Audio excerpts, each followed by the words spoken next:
फिर सभी को नमस्कार मित्रों। सर आवाज क्लियर है? जी, जी सर। बिल्कुल क्लियर, बिल्कुल loud and clear. Okay sir.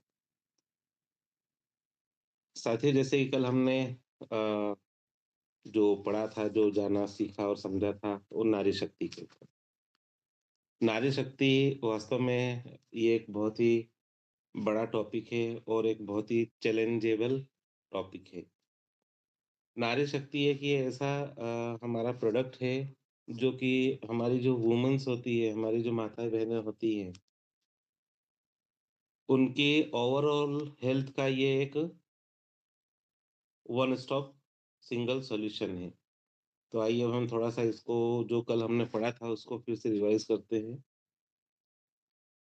नारी शक्ति सिंगल सॉल्यूशन है वुमन हेल्थ का, पहली चीज़। दूसरा जो 18 साल से नीचे की महिलाएँ होती हैं या बेटियाँ होती हैं, पहले तो हम इसके डोज़ की बात कर लेते हैं और डोज़ के बाद में फिर हम बात करेंगे वापस से कि महिलाओं को कौन-कौन सी बीमारियाँ होती हैं, किस तरह की बीमारियाँ होती हैं और उन बीमारियों से हम किस तरह से निजात पा सकते हैं, हमारे सिंगल सॉल्यूशन के माध्यम से।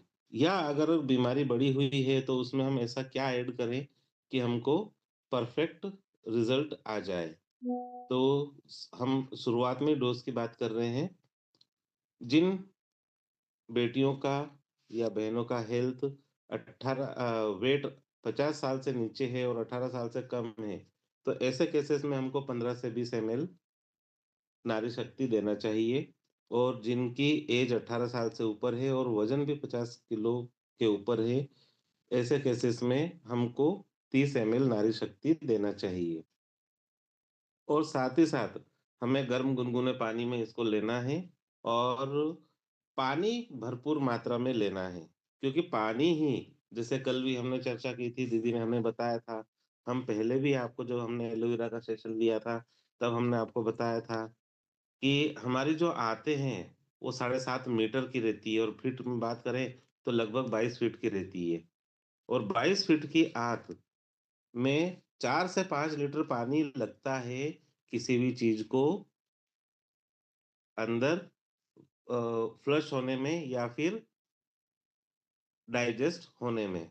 मान लीजिए आपने 1 लीटर पानी लिया, लेकिन आपने दिन भर खाया-पिया, सब कुछ करा और जो 1 लीटर पानी है, अरे सबसे अच्छा सब तरीका है एक 22 फीट की एक पाइप लो, उस पाइप में आप एक तरफ से पानी डालो और पाइप को मोड़-मोड़ के जैसे आते मुड़ी हुई रहती है ना, इस तरह से आप उसको मोड़-मोड़ के घड़ी कर लो और इधर से 1 लीटर पानी डालो। अब आप देखो कितना पानी बाहर आता है। जबकि अभी हमने खाया कुछ नहीं है, उस पाइप के अंदर सीधा पानी डाला है।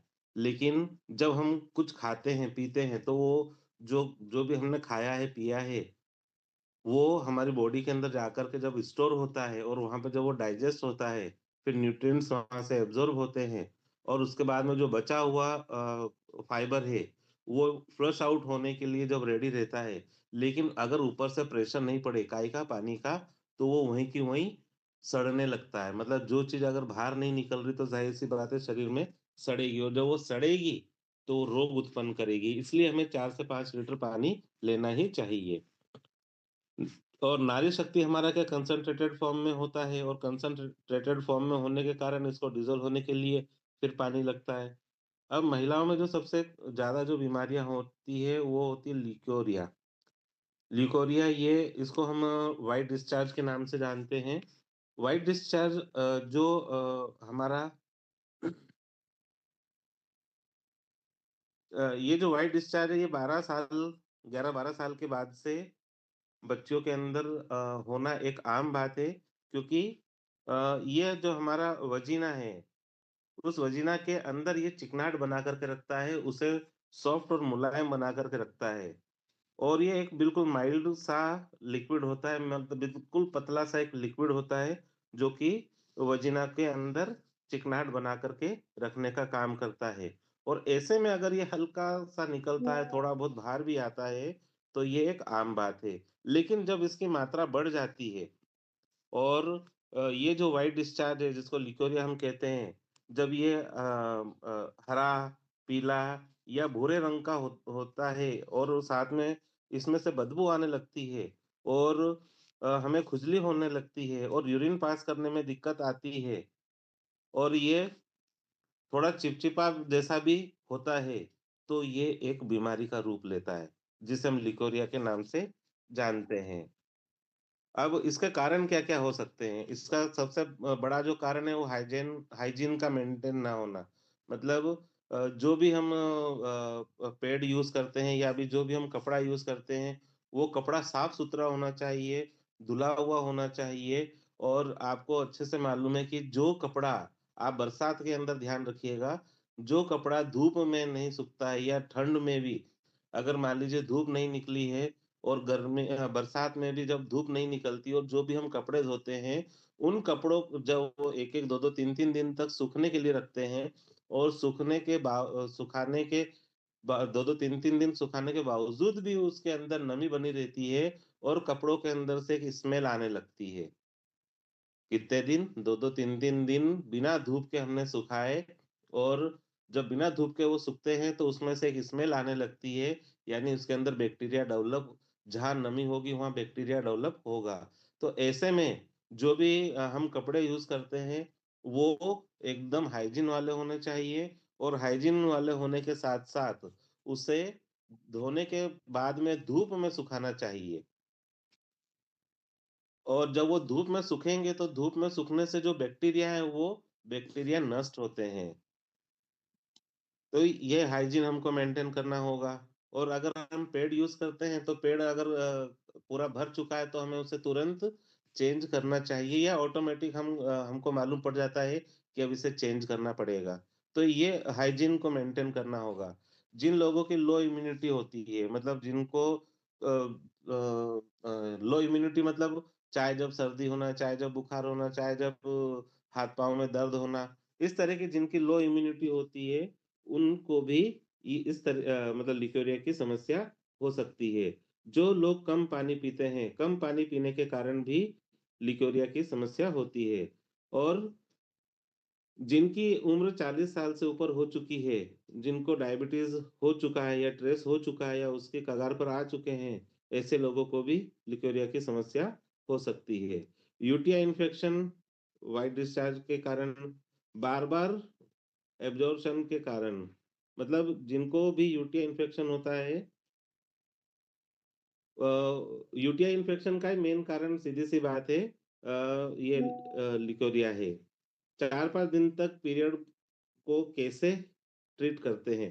अब देखिए, जिनको पीरियड्स आते हैं जनरली 4 दिन से 5 दिन के रहते हैं, अगर उसके पीरियड एब्नॉर्मल हैं, तो 6-6, 7-7 दिन तक भी चला जाता है और जब वो 4-5 दिन तक हम ये जो पीरियड्स हमें आए हैं, मासिक धर्म जो आया है, इस मासिक धर्म का अगर हम ध्यान नहीं रखते हैं हमारी हाइजीन को मेंटेन नहीं करते हैं और इस दौरान अगर पीरियड नॉर्मल वे में है, तो वो ठीक है लेकिन नॉर्मल वे में ना होते हुए जैसे ब्लड के अंदर थक्के आना, ज़्यादा फ्लो आना, उसके कारण भी ये लिकोरिया होता है। मतलब पीरियड की प्रॉपर हैंडलिंग ना होने के कारण भी होता है। तो ऐसे कंडीशन में हमें पानी भरपूर मात्रा में पीना चाहिए, अच्छी क्वांटिटी में पीना चाहिए। जैसे हमने पहले ही चर्चा करी, शरीर के अंदर किसी भी तरह का कचरे को बाहर निकालने के लिए सिर्फ़ पानी ही एक हमारे पास में सॉल्यूशन होता है कि हम इस पानी के माध्यम से उस कचरे को बाहर निकाल सकते हैं। प्रेगनेंसी में किसी भी प्रकार का डिस्चार्ज नहीं होना चाहिए। जो माताएँ-बहनें प्रेग्नेंट हो चुकी है और अगर उन्हें किसी भी तरह का डिस्चार्ज हो रहा है, तो ये कहीं न कहीं एक खतरे की घंटी होती है। हमारे लिए एक सोचने का विषय होता है और ऐसी कंडीशन में हमें तुरंत डॉक्टर को दिखाना चाहिए या जो हमारा नारी शक्ति है वो लेना चाहिए। और हमें ये ध्यान रखना है कि प्रेगनेंसी के दौरान किसी भी तरह का डिस्चार्ज ना हो। लिकोरिया बच्चेदानी में इन्फेक्शन को बढ़ाता है। ज़ाहिर-सी बात है, अगर ब्लड प्रॉपर जो नहीं बाहर आएगा, तो बच्चेदानी के अंदर या तो सिस्ट डेवलप होंगे या फाइब्रॉइड्स डेवलप होंगे या फिर और भी बड़ी गठानें डेवलप हो सकती है। तो ऐसे में हमारी जो बच्चेदानी है वो एकदम साफ-सुथरी होनी चाहिए। तो वो काहे से होगी? वो नारी शक्ति से ही होगी। इसलिए प्रॉपर वे में हमें फ्रूट्स, वेजिटेबल्स को लेना चाहिए। खाने में हमें बच्चेदानी को साफ-सुथरा रखना है, हमारे हेल्दी-वेल्दी रहना है। हमारे शरीर में आयरन भरपूर मात्रा में हो, तो उसके लिए ज़रूरी ये है कि हम फ्रूट्स और वेजिटेबल्स का यूज़ करें। हमारे फूड के अंदर 30% फ्रूट्स होना चाहिए और 20% वेजिटेबल्स होना चाहिए। साथ में आप दूध, दही, छाछ वगैरह लेते हैं, तो बहुत ही अच्छी बात है। और बाकी का फिर बचा हुआ 50% हमारा अन्न होना चाहिए। ऐसे में अगर जिन लोगों को ये प्रॉब्लम हो चुकी है, हम पहले ही बात कर चुके हैं कि ऐसे में जिनको ये लिकोरिया की प्रॉब्लम हो चुकी है, वो महिलाएँ या माताएँ-बहनें according to age above 18 years 30 ml गरम गुनगुने पानी के साथ लेना है और जो 12 से 18 साल की हैं, जिनका वेट भी अंडर 50 है, वो 15 से 20 एमएल गरम गुनगुने पानी के साथ में लें। अब पीरियड्स की जो प्रॉब्लम होती है, अभी हमने कल एक प्रॉब्लम पर चर्चा करी जिसका नाम है मेनोरेजिया। मेनोरेजिया ये एक महिलाओं में होने वाली एक बड़ी समस्या है। इसके अंदर भारी मात्रा में मतलब हाई फ्लो में ब्लड पास आउट होता है और जो कि लंबे समय तक चलता रहता है। लंबा समय क्या होता है? जैसे 4 से 5 दिन का पीरियड होता है और 4 से 5 दिन के बाद में भी वो 6 दिन, 7 दिन, 8 दिन तक जा ही रहा है। तो ऐसे में क्या होगा? ज़ाहिर-सी बात है कमज़ोरी होगी। जब कमज़ोरी होगी, तो फिर तकलीफ़ बढ़ेगी। तो ऐसे में अब हमें अब हमें अपना जो नारी शक्ति वो तो लेना ही है और हमें ये भी ध्यान रखना है कि इस तरह की अगर ब्लीडिंग ज़्यादा हो रही है, तो हमें ध्यान रखना है और जो हमने बात करी थी, उसका ध्यान रखना है। सामान्य मात्रा से अधिक ब्लड का जाना वो खून के थक्के निकलना ये एक बहुत बड़ी प्रॉब्लम है, जो कि अभी हम पहले ही चर्चा कर चुके हैं, जिसे हम मेनोरेजिया कहते हैं। अब मेनोरेजिया के लक्षण क्या है? जैसे कि अनकम्फर्ट फ़ील होना, ब्लड क्लॉट ज़्यादा गिरने लग जाते हैं, वीकनेस फ़ील होना, पेट में बहुत ज़्यादा दर्द होना और पेट में ऐंठन होना। अब पेट में ऐंठन कैसी होती है? अचानक एकदम पेट में मरोड़ आ रही है और 1 डेढ़ मिनट बाद फिर वो बंद हो जाता है। फिर कुछ समय बाद फिर मरोड़ आती है, फिर वो बंद हो जाता है। मतलब पेट में एकदम बहुत तेज़ दर्द होता है, फिर इमीडिएट बंद हो जाता है। तो ये भी उसके लक्षण हैं। खून की कमी होना, ज़्यादा ब्लीडिंग के कारण कारण थायराइड भी हो सकता है और पॉलिप्स, फाइब्रॉइड्स और एडिनोमायोसिस मतलब पॉलिप्स किसको कहते हैं हम? जो गर्भाशय के अंदर जो बारीक-बारीक मस्से जैसे जो गठाने मतलब छाले जैसे जो फुंसी जैसी जो गठाने रहती हैं, उसे हम पॉलिप्स कहते हैं और फाइब्रॉइड्स, फाइब्रॉइड्स किसको कहते हैं? बच्चेदानी में गठान होने को हम बोलते हैं। लेकिन जो एडिनोमायोसिस होता है वो बड़ी गठान जैसे अपन ने कई बार सुना होगा ना कि बच्चेदानी का ऑपरेशन करना पड़ेगा, बड़ा ऑपरेशन करना पड़ेगा। बड़ा ऑपरेशन का मतलब ये है कि एडिनोमायोसिस डेवलप हो चुका है, गर्भाशय में एक बड़ी गठान हो चुकी है और वो जो गठान है उसका वज़न 200, 200, ढाई 250, 300, 400, 500 ग्राम तक भी चला जाता है। इवन 1-1 किलो तक की गठान भी बाहर ऑपरेट करके बाहर निकाली जाती है। तो ऐसे केसेस में अगर ऐसा हो रहा है, बार-बार हो रहा है और हम प्रॉपर ध्यान नहीं दे पा रहे हैं, तो यही जो गठान है बाद में कैंसर के का रूप ले लेती है। और ज़्यादा मेनोरेजिया के कारण अगर इस तरह की अगर किसी को समस्या है, ज़्यादा पेट में दर्द होता है, गठान जैसा लगता है, तो उसका सॉल्यूशन है क्या है? हमको सोनोग्राफ़ी करवाना होगा और सोनोग्राफ़ी के बाद और एक थायराइड का टेस्ट करवाना होगा। जब हम ये 2 टेस्ट करवा लेते हैं, तो उससे हमें बहुत सारी चीज़ें क्लियर हो जाती है। ऐसे में जिन लोगों को ये प्रॉब्लम मेनोरेजिया होता है, तो मेनोरेजिया में मान लीजिए अगर किसी बच्ची की या किसी महिला की शादी को 3, 5, 8, 10 साल, 12 साल भी हो गए हैं और बच्चे नहीं हो रहे हैं या बच्चे ठहरते तो हैं लेकिन बार-बार गिर जाते हैं। तो ये जो केसेज़ है ये मेनोरेजिया के कारण भी होते हैं। तो ऐसे में हमको थायराइड और सोनोग्राफी की जाँच तो करवाना ही है 40 साल के ऊपर।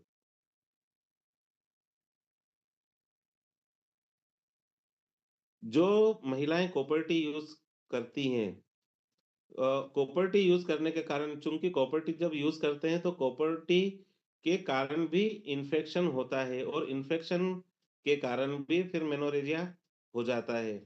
तो हमें इसका भी ध्यान देना है कि सोनोग्राफ़ी को हम करवाएँ।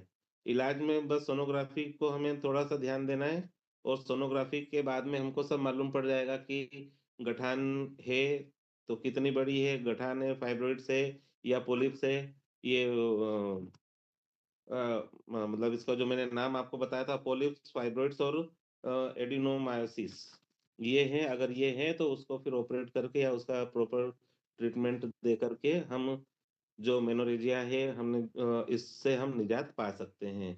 अगर मान लीजिए किसी को थायराइड वगैरह का इश्यू ट्रेस होता है, तो उस कंडीशन में हम नारी शक्ति और नारी शक्ति के साथ में हम अपना ओमेगा देते हैं, जिससे थायराइड या फिर माइग्रेन भी अगर किसी को है, तो भी वो ठीक हो जाता है। अगर छोटी बच्चों में व्हाइट डिस्चार्ज है, तो वो हमने पहले ही बात कर ली 10-15 एमएल, 20 एमएल तक हम इसका ले सकते हैं और छोटे बच्चों में अगर ज़्यादा प्रॉब्लम आ रहा है, तो फिर हम नारी शक्ति के साथ में सिबकथॉर्न भी दे सकते हैं। लेकिन दोनों को देने का समय हमारा अलग-अलग होगा। एक अगर हमने सुबह लिया है नारी शक्ति, तो 4 बजे के लगभग हम सिबकथॉर्न 10-15 एमएल दे सकते हैं। ये बात मैंने करी 12-15 साल 12-13 साल की छोटी बच्ची के लिए। सर प्लीज़, अब मैं फिर से माइक देना चाहूँगा श्री ललित सर को।